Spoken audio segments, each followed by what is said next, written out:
Get full episodes of The Damage Report as a podcast on iTunes and Android, and you can watch the live show every weekday on YouTube TV.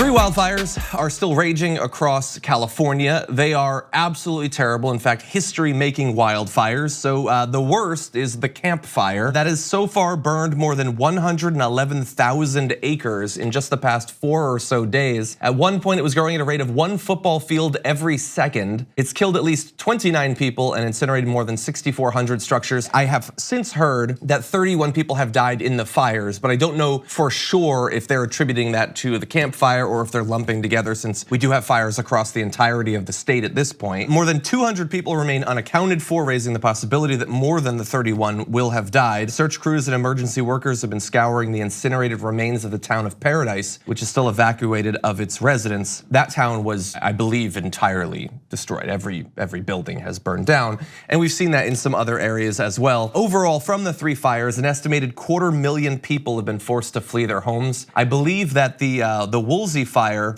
which is closer to LA, I think that has led to something like 175,000 people being evacuated into LA. So obviously that's gigantic too.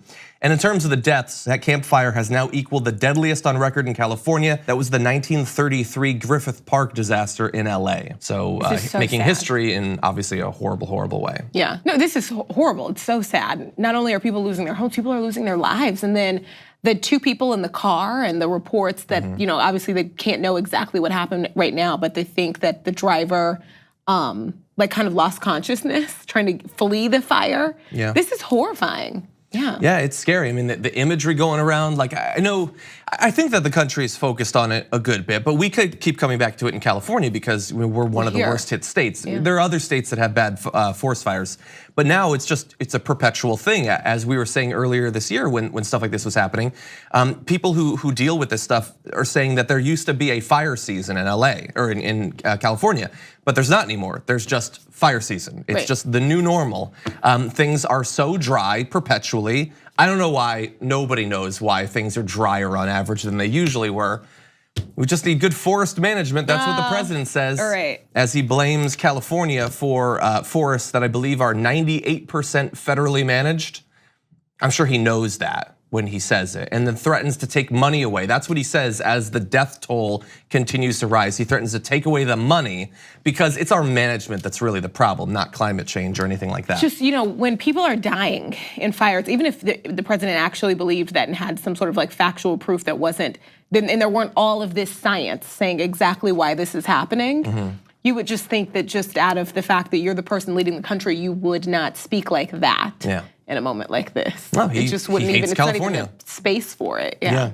I want to give you some of the other numbers. 6 of the top 10 most destructive fires have occurred since 2015. Wow. These records go back a century. So this is, just in the past 3 years, we are expecting this to be constant. You barely get out of the horrific hurricane season in other parts of the world, and then you are in the midst of fire season here in California. Over 800,000 acres or 1,250 square miles have burned just this year. That's about 4 times the average for this point in this year. And so look at that Woolsey fire, I think they said it's about 20% controlled. Others are entirely uncontrolled still at this point. More people likely to be dead of those who are missing. And we can just expect that is going to be a constant thing that we will be reporting on in California because we will not do what is necessary to stop these conditions from existing. Well, we will. Yeah, we will, but we don't have any power really. We can talk about it and hope that people will vote based on it, but the politicians are the ones who actually have to do it. Thank you very much for watching this clip from The Damage Report. If you liked it, don't forget to subscribe to this channel and ring the bell on YouTube to get notifications of our new videos. And of course, you can catch the full Damage Report live every weekday at 1 p.m. Eastern, 10 a.m. Pacific on TYT Network on YouTube TV.